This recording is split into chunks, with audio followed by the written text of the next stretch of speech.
Estimados amigos, estamos casi ya al final del año litúrgico y el texto del Evangelio que vamos a escuchar cuando vayamos a la celebración de la Eucaristía nos va a presentar aquí el momento en que Jesús está en Jerusalén con los judíos y aquellos están llenos de orgullo por su templo, que es tan precioso y tan maravilloso. Dice Jesús, este templo será destruido. Y claro, pues de hecho está anunciando algo evidente y algo que fue históricamente un acontecimiento real. El año 70, Jerusalén fue destruida por los romanos y con ello el templo. Viene a decir Jesús, todo lo que comienza, pasa, todo tiene un final. Es un mensaje que se nos debe olvidar. A veces nos pensamos eternos, nos pensamos que aquí vamos a vivir siempre y que el mundo, pues eso, bueno, pero no tiene fin. No, el mundo tiene fin y nosotros también. En segundo lugar, la palabra de Dios nos dice que habrá crisis, persecuciones, es decir, al final. De hecho, estamos en los tiempos finales. Estamos desde hace 2000 años en lo último de la historia. Que eso no quiere decir que el fin del mundo sea mañana o hoy, puede ser dentro de 1000 años o 2000 años, eso no lo sabemos. Pero estamos en los últimos tiempos. Y en estos últimos tiempos, esta es la historia de la Iglesia, hay crisis, hay persecución, hay en definitiva sufrimiento y dolor. Lo anuncia Jesús en el Evangelio, no nos debe extrañar. En medio de todo esto surgen, diríamos, falsos profetas.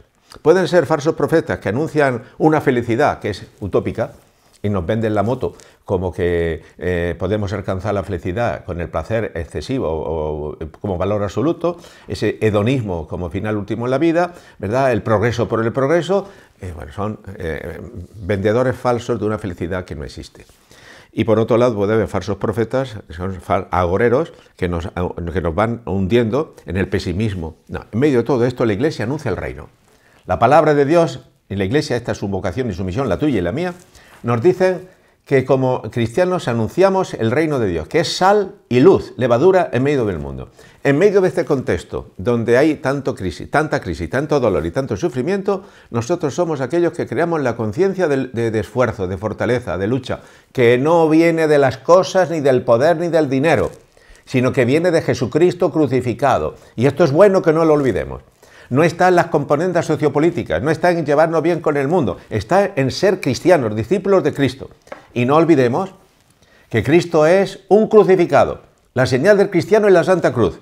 Y nosotros como cristianos somos discípulos de Cristo, muerto en la cruz, pero resucitado, que ha vencido al mundo, ha vencido a la muerte y ha vencido el pecado.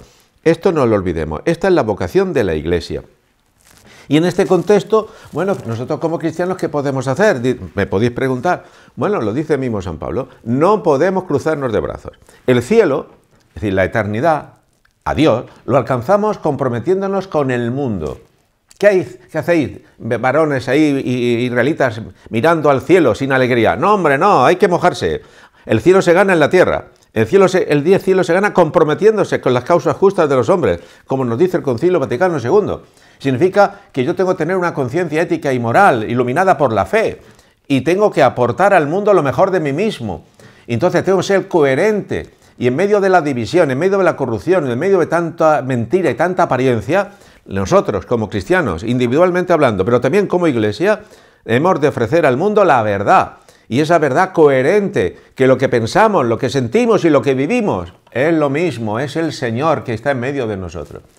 Y finalmente, como nos dice al final el mismo texto del Evangelio de este domingo, hay persecuciones.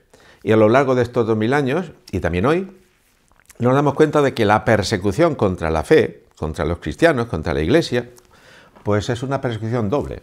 Puede ser una persecución sangrienta, y tenemos experiencia de que a lo largo de la historia, y sobre todo el siglo XX, está plagada de esta situación, es decir, contra la fe, contra Dios, contra la Iglesia, contra aquellos que han podido defender y podamos defender el mensaje de Jesús, la persona de Jesús.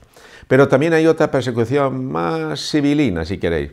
Esa persecución donde se trata de ridiculizar la fe, ridiculizar al cristiano, de presentar como que somos unos retrógrados, que la fe es algo del pasado, de quitar de la nueva generación en la dimensión creyente cristiana de la vida, presentar a Jesús como simplemente un personaje de la historia, como un líder meramente social, como aquel que existió, que dejó un mensaje precioso, pero que está muerto y punto, y la Iglesia convertirla en una especie de ONG social.